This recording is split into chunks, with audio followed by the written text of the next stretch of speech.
Okay, this is part two because my upload link always cuts me off, and I say a lot more than you get to hear. So this is linguistics and linguists. So I was talking about the grammar. We use a role and reference grammar that's pretty functional, and you can approach it to 1,000 different languages. That's what linguistics has to be able to do. Linguistics, like I said, covers a huge field. It covers the people who are doing cognitive linguistics, people doing social linguistics, people who are doing the field research methods, which means you go out and you document language documentation. You go out and you transcribe their sounds. They don't have an orthography, they don't have a written language, they don't have a script, and you maybe will do that later on. Some people do that. I don't want to do that. That's not for me. And there is phonemic analysis of a language. There's a grammatical analysis of a language. Of course, that entails, of course, first getting phonetic, and you can do that. There's articulatory phonetics. There's also acoustic phonetics using equipment and using a lot of math formulas for that stuff. It's a very detailed science, and these people who are saying they're linguists, you're not a linguist. If you haven't been to graduate school, if you haven't graduated graduate school and done your thesis or gone to your dissertation, you're not a linguist. That's what it means in academic settings now. A linguist is not synonymous with the layperson's idea of being a polyglot. Language learning, language acquisitions are part of the linguistics field, but they are not what we concentrate totally on in linguistics.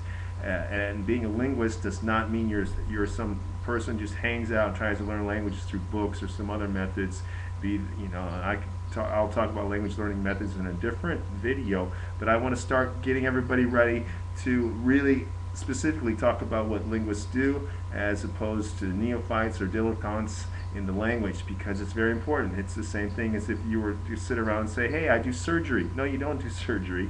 You might want to think that you're a medical doctor, but unless you've gone through medical school, you're not a medical doctor. Same thing with being a linguist. So let me say that if you don't know what I'm talking about when I talk about a head dependent or a head final language, if you don't know about ergative, ablative, for example, you don't know anything about linguistics, and these are very basic terms. The very fact that if you don't know about tones, if you don't know about segmental, suprasegmental, the phonemes, the morphology, syntax, prosody, all these things are very basic ideas in linguistics. But if you don't have those, if you don't understand anything I just said, then you're not a linguist. I'm sorry, you're going to have to do a lot better. And I found a lot of people on here who are making they're saying some things about linguistics and claiming some languages. For example, somebody said that vowel length was important in English. No, it's not. It is not distinctive. It is not distinctive. For example, go and go are the same word in English. They aren't distinctive, whereas in Japanese the vowel length would be distinctive. Those sorts of things are things that linguists know.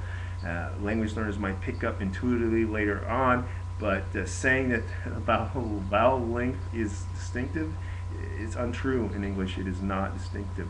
Neither is tone. It doesn't matter where I go with the tone. It doesn't change the meaning of what I'm saying in English, although it will in tone languages, of course, which there are more tone languages in the world actually than there are non-tone languages.